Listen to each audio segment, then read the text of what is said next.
तो आज हम देखेंगे कैपेसिटर चार्जिंग। ये हमारा मल्टीमीटर है, ये स्टॉप वॉच रखा है और ये हमारा थ्योरी है, ऑब्जर्वेशन टेबल, जो आज हम लिखेंगे। अभी ये दोनों मल्टीमीटर के प्रोब्स कैपेसिटर के पैरेलल लगाए हैं ताकि हम उसका चार्जिंग का वोल्टेज देख सके। ये हमारा पावर सप्लाई है, ये स्टेप डाउन ट्रांसफार्मर है जो 230 को 9 वोल्ट डीसी में 5 वोल्ट डीसी में कन्वर्ट करता है। और ये हमारे चेंज ओवर स्विचेस है ताकि हम कैपेसिटर को चार्जिंग या डिस्चार्जिंग में कनेक्ट कर सकें। वो रजिस्टर है इधर 100 के का किलो ओम्स और ये 100 माइक्रोफैराड का कैपेसिटर लगा है। रजिस्टर कैपेसिटर के सीरीज में लगाया है और ये प्रोब्स इधर मल्टीमीटर के वोल्टेज मोड में रख के कनेक्ट किए पैरेलली।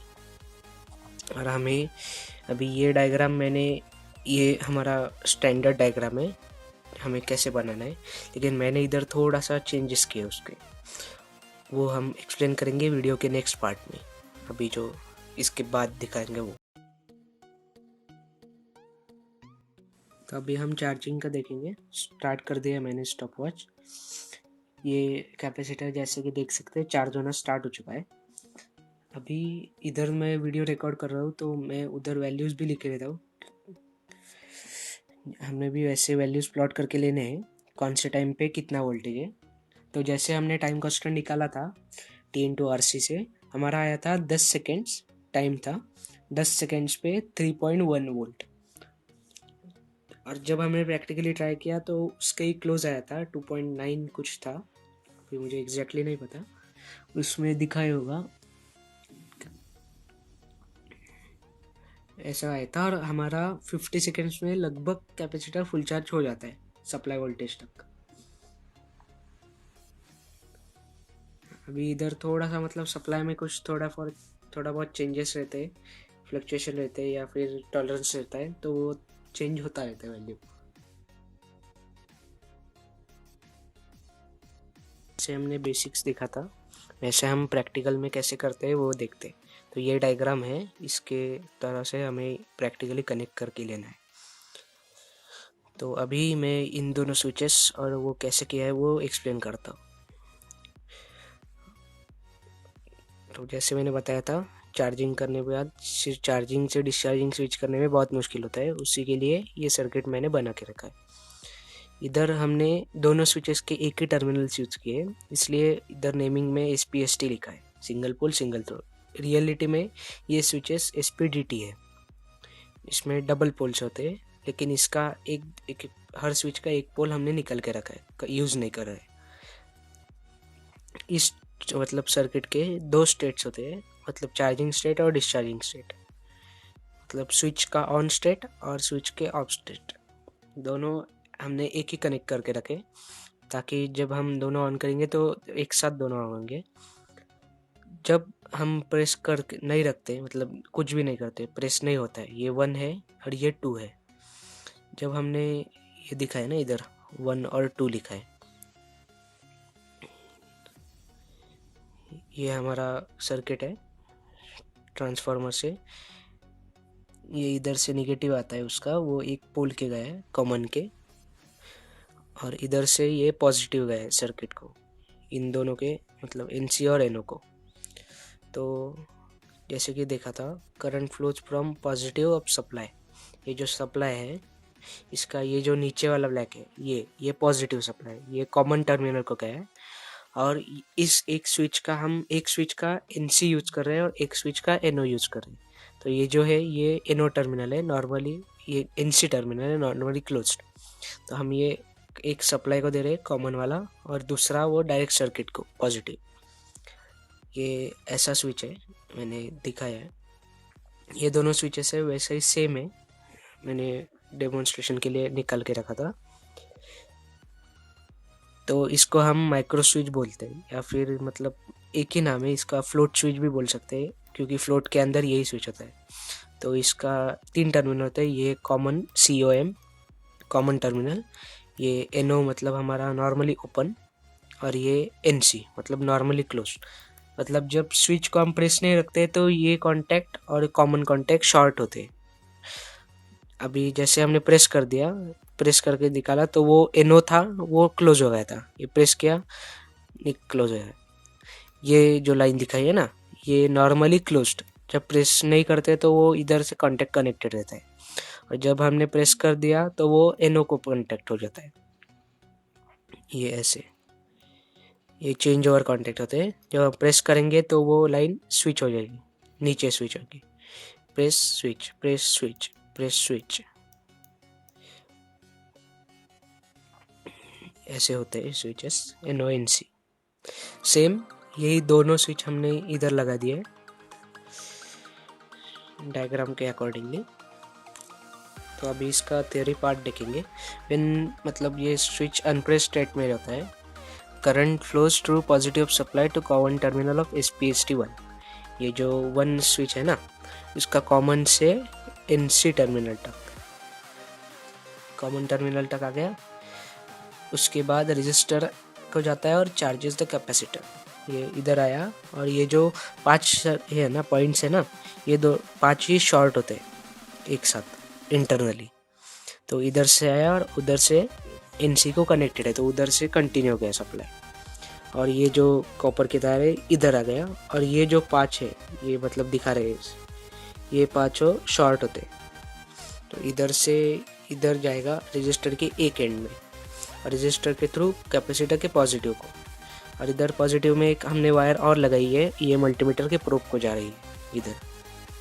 और ये जो दूसरी है वो ब्लैक की है, कैपेसिटर पे लिखा है negative, and current returns to ground. ये जो ब्लैक है ये हमने प्रोब को लगाई है और नेगेटिव को कनेक्ट किया, इधर से रिटर्न होता है करंट, और ये इधर नेगेटिव को जाती है पावर सप्लाई के। और ऐसे में हमारे जो कैलकुलेशन था, कैपेसिटर चार्ज होता है 50 सेकेंड्स में कंप्लीट, मतलब अप्लाइड वोल्टेज तक चार्ज हो जाना चाहिए।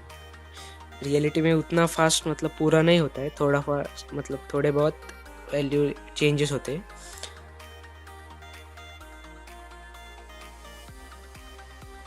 और दूसरी स्टेट है, हम प्रेस कर दे तो रजिस्टर जो होता है वो हमने पीछे देखा था ना डिस्चार्जिंग में, तो वो पैरेलली प्लेस हो जाता है। तो अभी ये जो एक हैंड है ये तो उसके डायरेक्टली कैपेसिटर के एक साइड को कनेक्टेड है रजिस्टर का, और जो दूसरा है वो हमारे प्लस टर्मिनल में गए है। अभी मैं कैमरा थोड़ा सा सेट करके लेता हूँ। तो जैसे कि हमने देखा था, ये जो नीचे वाला है ये पॉजिटिव है, और ये NC है पॉजिटिव है। नीचे वाला है वो सप्लाई के अंदर से आ रहा है, और जैसे ही हम ये प्रेस कर देंगे तो वो NC ब्रेक हो जाएगा और NO कनेक्ट हो जाएगा नॉर्मली ओपन वाला। तो वो नॉर्मली ओपन में तो उधर तो कुछ टर्मिनल है नहीं, तो वो ओपन सर्किट हो गया। इसका मतलब हमने पावर सप्लाई को सर्किट से डिस्कनेक्ट कर दिया। ओके, ये डिस्कनेक्ट हो गया। तो वो दोनों मतलब ये जो इसका NC और उसका NO दोनों एक साथ कनेक्टेड है पॉजिटिव सर्किट को, जैसे हमने देखा था। तो जैसे कैपेसिटर के प्लेस्ड होना चाहिए, पावर सप्लाई कटा हो जाता है सर्किट से।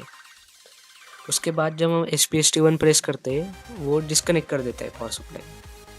ये जो प्लस टर्मिनल आ रहा है ना, वो कॉमन NC से कनेक्टेड है, वो NC बंद कर देता है, NO कर देते हैं। और NO में तो कुछ कनेक्टेड है नहीं, तो वो ओपन हो गया। उसके बाद वो as we press the SPST2, मतलब वो जो दूसरा स्विच है, ये जब प्रेस करते हैं तो जो ये मतलब रेड पॉजिटिव आ रहा है ना, वो रजिस्टर के दूसरे एंड को कनेक्टेड है, वो कॉमन ग्राउंड के लिए मतलब नेगेटिव के कनेक्ट हो जाता है, क्योंकि वो हमने NO पे लगाया था। मतलब जब हम स्विच अनप्रेस्ड रहता है तो वो किधर नहीं कनेक्टेड रहता। जैसे कि हमने कनेक्ट किया था वो जो अदर टर्मिनल है ये वाला, ये अभी पॉजिटिव है, तो अभी ये जो पहला दबा देंगे तो वो डिस्कनेक्ट हो जाएगा, दूसरा दबा देंगे तो वो ग्राउंड हो जाएगा, और कैपेसिटर तो ऑलरेडी ग्राउंड कर दिया गया है ये वाला। तो इस तरह से ये जो हमारा प्रेस करेंगे तो ग्राउंड हो जाता है रजिस्टर।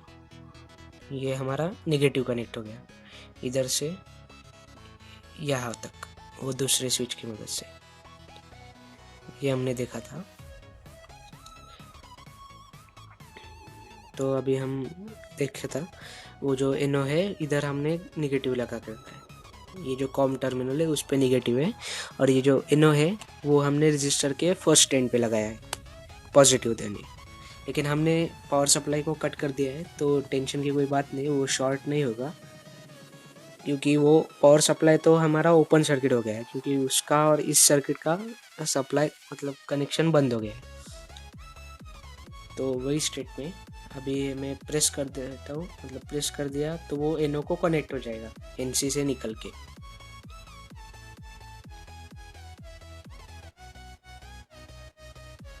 ऐसे देखा था as one end is already connected to positive of capacitor. Resistor का एक एंड हमने सीरीज में लगा दिया है कैपेसिटर के इधर, एक एंड तो कनेक्टेड है, और ये हमारा प्रोब है मल्टीमीटर का। ये कैपेसिटर का मतलब लिखा होता है, मतलब ये 100 यूएफ का वैल्यू लिखा होता है, और ये जो साइड है ये इधर माइनस का एक साइन है ना, वो नेगेटिव साइड होता है। कैपेसिटर हमें कभी भी उल्टा नहीं लगाना चाहिए, स्पेशली ये पोलर कैपेसिटर्स, क्योंकि इसमें शॉर्ट होने की रिस्क होती है, क्योंकि इनका जो डाइलेक्ट्रिक मटेरियल है उनका हमेशा एक पोलैरिटी दी होती है। तो ये जो नेगेटिव टर्मिनल है नेगेटिव को होना चाहिए, और ये रजिस्टर पॉजिटिव को एक साइड कनेक्टेड है। उसके बाद जब हम स्विच कर देंगे प्रेस, तो दोनों वो रजिस्टर है वो पैरेलली प्रेस हो जाएगा, कैपेसिटर और रजिस्टर पैरेलल में। तो वैसे ही हम रियलिटी में देखेंगे अभी कैसे होता है।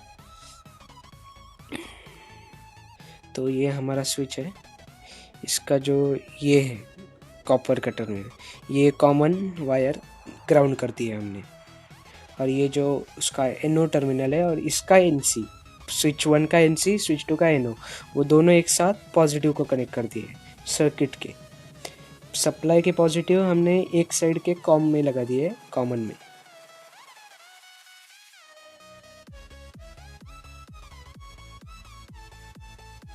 अभी हम कैपेसिटर डिस्चार्ज कैसे करते हैं वो देखेंगे। अभी हमारा कैपेसिटर 4.9 पे चार्ज है, उसका जो फॉर्मूला है वही सेम है, मतलब टाइम कांस्टेंट निकाल लेना है पहले T into R C, voltage लेना है 4.9 स्टार्टिंग का, यानी स्टॉप वॉच स्टार्ट कर दिया है हमने। और ये दोनों स्विचेस, ये जो मैंने पीछे एक्सप्लेन किया था जैसे स्विचेस प्रेस करके रखे, ताकि पहला वो डिस्कनेक्ट हो जाएगा चार्जिंग से और इसमें डायरेक्ट डिस्चार्जिंग में स्विंग हो जाए। और हर 5 सेकेंड के हमारे वैल्यूज़ हमको प्लॉट करके लेने हैं टेबल में, और 30 सेकेंड्स तक वैल्यू लिखनी है। और लास्ट में जो हमने 5t निकाला था, 5 tau time constant 5 tau 10, 50 seconds पे जो क्या वैल्यू है, 50 सेकेंड्स पे हमारा कैपेसिटर पूरा डिस्चार्ज होना चाहिए, वो हम देखेंगे। तो ये हमारा कैपेसिटर लगभग पूरा डिस्चार्ज हो ही चुका है, 0.1 वोल्ट मतलब होता ही, मतलब पूरा ही डिस्चार्ज हो चुका है।